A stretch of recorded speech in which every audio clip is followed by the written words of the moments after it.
Hi, guys. Welcome to our podcast, Life in America, where we talk about things that happen in our country that we feel need to be spoken on more. My name is Ethan. And I'm Alana. And I'm Cayla. I'm Joscelynne.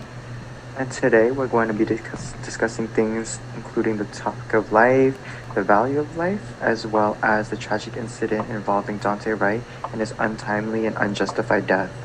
After having class discussions, working on activities, and reading the book Tuesday with Maury, we all learned the meaning of the value of life. And basically what I got from the value of life is it's nothing about any materialistic things. It's more of building relationships and memories with people in our lives. So in class, we were also assigned to compare and read different articles, and we also learned how the government views us and how they value us. We also looked at how basically like a calculator that tells us how much we are valued if an incident happens. For an example, like 9/11, a lot of people lost a loved one's life, and they were given different amounts based on what career they had or what living situation they had, and it's just it gives us like a view on how the government places us in a scale of value. And I think comparing these two different types of ways we've understood to value life are kind of contrasting of each other. So on one hand, we have very emotional, very memory-based, happiness-based value of life, which is something that was really brought to life through Tuesdays with Maury. And then we have, on the other hand, a more economic, factual, and logical calculation of the value of life, which has nothing to do with emotions, happiness, but rather just dollar signs in the bank account. So now that we've discussed what we learned about what the value of life is to us, according to the articles that we read and the book that we read, we would like to introduce the article that we were assigned, which is Daunte Wright and how his life was taken by an officer on accident. As for Daunte Wright's case, when he did get pulled over by Officer Potter, she pulled him over due to his expired license plate and the air fresheners dangling from his mirror. And when that did happen, the situation only escalated from there, because when she did go over to his car, she pulled out what she thought was her taser, but instead was a gun, which led to Daunte Wright's untimely death. Yes, so following that incident, the author of the article mentions that the family of Daunte Wright had then hired the same lawyer and defendant as the same case as George Floyd, which many of us know was kind of the beginning of the Black Lives Matter movement, which began in the summertime, kind of, about a year ago. And ever since then, there have been so many more cases that have been documented, and it's just been a whole snowball of different events that have been occurring, similar to the one Daunte Wright has had in the past year. And this is something that the article does talk about. The author does include names like George Floyd, as well as other names. So as Ethan mentioned, this whole thing started around in the summer, and I think it really became a huge thing. It was worldwide, and everyone was taking a part of the Black Lives Matter. So I just wanted to ask you guys, how did you guys feel during that time, or what did you guys think about it? Personally, I felt like it was definitely the start of a revolution. This was definitely a time in America where people were starting to understand that this is really, really wrong, and that police and people in power need to be put in check. It's like, historically, the police system has been built off of white supremacy, which is also something that the article mentions, but the police system is built off of a lot of racism, which stems from individuals coming into the force who are already racist, whether they know it or not, and they continue to malpractice and use their power for the worse, which leads to many people dying. And through Black Lives Matter, we're starting to hold these people accountable for what they're doing wrong. So speaking of the Black Lives Matter movement, it's a perfect example of the value of life. Here in America, we have a very big imbalance of equality. And it kind of just shows how in our country, black lives, not just that, but colored lives are valued less than white lives. And this is something that is mentioned a couple of times in the article, especially when the author discusses how on the road, black people are multiple times more likely than a white person to get pulled over for something as small as air fresheners dangling off the rearview mirror like Daunte Wright did. And on top of that, following traffic stops, black people are more likely to be, involved in some sort of violent interaction with the police.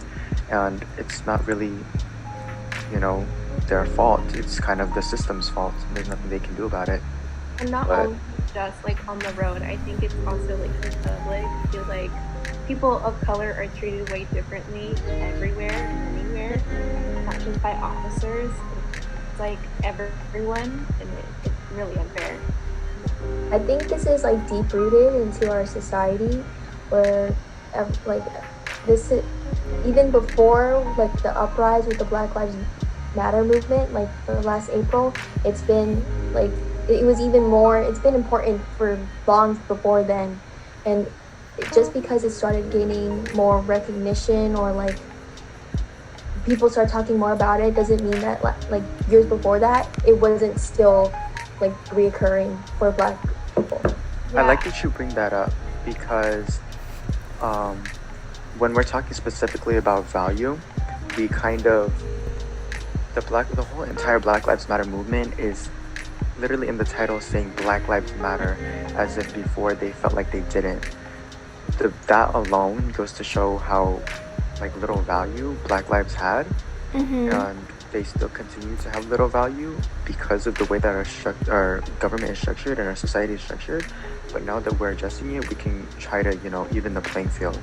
Yeah, so how Cayla was mentioning how this has happened before, like it's really crazy to me how before we lived in a world how we couldn't use the same restroom like as colored people, and it's crazy to me how like nowadays people still live to think that people of color should be treated differently and should be viewed differently. Like it's just crazy to me. Yeah, we're definitely all the same, and equality is definitely a challenge, not only from the color of your skin, but between sexuality and all that. It's a huge problem here in America. And so this brings me to what I think of what the value of life is. So basically, Black Lives Matter, the movement was to focus on one group of our society, but really I think that every single person is priceless, and every single life shouldn't have a value to it. And I feel like nowadays we really try to put a value on a life when there isn't, because every single person is unique in their own way and should be valued in their own way. And I think a lot of people think that when they think of like Black Lives Matter, they automatically think, like Black lives mean more than someone else's life. But the whole point of the movement is to show that the value of everyone's life is the same. Yeah, and I think it's really interesting too how the entire movement, not only because we talked about how historically, racism and valuing life differently, solely based on the color of your skin, has been such a big thing. These kinds of fights like civil rights movements, Martin Luther King Jr. time, these things have been fought in person through riots, through protests, violent and peaceful. But now in our day and age, a lot of the fight has been taken online. A lot of the movement has been gained traction through online support. A lot of influencers, a lot of people in power, a lot of people who have a voice on social media are able to speak up, and that's really where a lot of the power and a lot of the traction behind the movement is coming from. And I also think this goes back to Daunte Wright, because it's really interesting. Before we were even assigned this article, I heard about Daunte Wright's case and his tragic passing through social media. It was really interesting seeing Instagram posts and articles being written about him, how he was unjustly killed, and how people were comparing him to George Floyd, how another black life was lost solely because of, some mistake by a police officer. And it's like no excuse to, lose a life because of, somebody making a mistake like that. It just doesn't make sense. Yeah, so the first time I heard about this story was actually a video through on Instagram. Was a police officer was being interviewed about how, so allegedly the police officer mistaken the taser for a gun and shot the man. And basically the police officer had a taser in one hand and a gun in one hand, and basically said that there's a big weight difference and there's no way how someone could have mistaken any of them, and how basically during their training they're trained to grab their gun with their right hand and grab their taser across their body so they can't really mistaken it. And this police officer had many years of training, and after many years of being a police officer killed this man in seconds. Yeah, it's just crazy to think about how, her excuse or whatever excuse they made for her was that, it was a mistake. But like you said, like years, literally decades. I think she was an officer for 26 years. Yeah, it was it's like literally, like, that's your whole job. Your whole job is to do that one thing right, is to protect and serve the people. And the way your one little mistake can cost someone their life is like really, really unacceptable. Yeah. It's almost as if like her instinct or her reaction to seeing a black person in the driver's seat is like to a pull out weapon the gun. or a threat. Mhm. You know what I wonder? How we covered what happened after the 9/11 people, how the family was given money. I wonder what the family, like, what they were given after. Like, of course they were given like a bunch of support from social media because like another life was lost. But I wonder like if they got like any like money, or if he had life insurance or anything like that.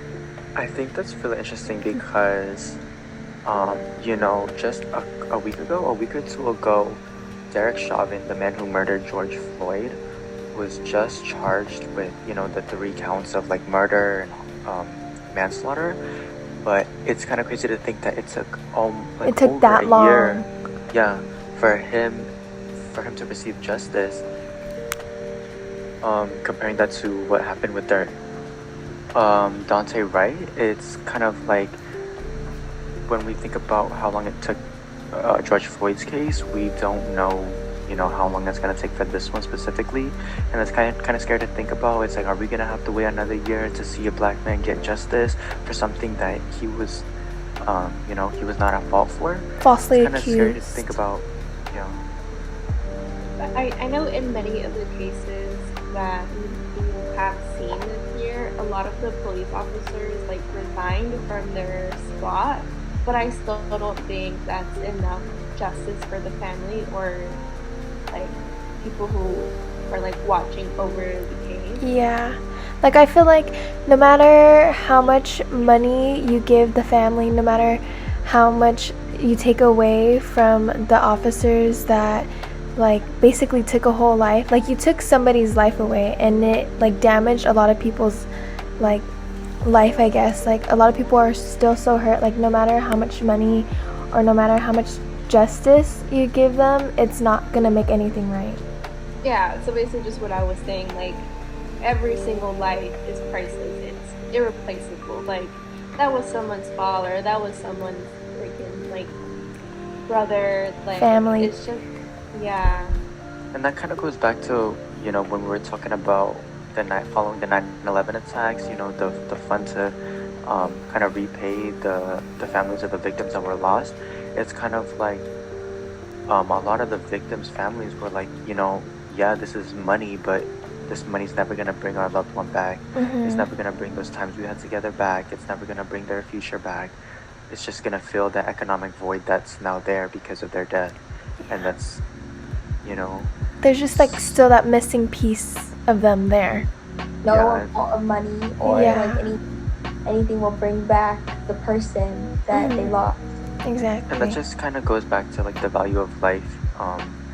in terms of like our emotional connection to people. It's like we feel like material possessions and money mean so much to us these days, but at the end of the day, like when we see people really like leave our lives, it's like it's more than just money, it's more than just material possessions, it's the times we spend together, it's the connections we make with people, it's the joy and happiness that we bring each other. That's where the value of life is at. Because when you think of someone, you don't think of the amount of like their social standing or anything like that. You think about the memories you made with that person and how much you love them. So considering this, like this whole situation, not just with Daunte Wright, but with all these so many other cases that have been going on social media, the ones that don't get media coverage and the ones that do, it just kind of brings up the questions like, how much longer are people of color going to be valued less in America? How long are police brutality? How long are police going to, keep having power over regular people? How much longer are people of color going to remain powerless, especially in situations like these where, they're encountered by the cops and they're put into a position where they have no other choice but to, fight for their life over something so small like an expired license plate. It's like these are such small things that nobody should ever have to lose their life for, but the fact that these like situations are escalating to the point that they're causing people to die, it's incredibly ridiculous. That's a really good question, and I honestly think that there's never going to be a complete stop to this, but there is like a possibility that we can reduce it, and that's why I feel like it's being spoken now about today, because we want to put a stop to it, but I don't think that's really possible. That people are just going to change their mindset like in one day. It's just not possible. People are going to need a lot of education, which I feel like what is happening right now on social media. I feel like the younger generation is trying to get to an older generation, trying to educate everyone about Black lives and how we should value everyone. And I also think that it's going to take a lot of time, a lot of how we value life and how we value other people's lives is based around the way that we're raised and the way that we're taught to value life starting at a young age. And that's something that is not going to happen overnight. It's something that's going to happen over generations of parents raising their children to learn to love all people equally instead of valuing one type of person over another. And it's just a whole process that's not going to be happening anytime soon, but we're taking steps in the right direction for something like that to happen. So considering Daunte Wright's scenario, as well as the entirety of the Black Lives Matter movement, it's safe to assume that here in America, the value of life is incredibly different depending on what kind of skin color you have. But this is something that we as a society can change and acknowledge as a big problem. And through social media and interactions with other people, we are actively making changes to balance the scales and even the playing field so all people can be valued the same in everyone's eyes. Yeah. So thank you guys for listening to our podcast, and we'll see you guys next time.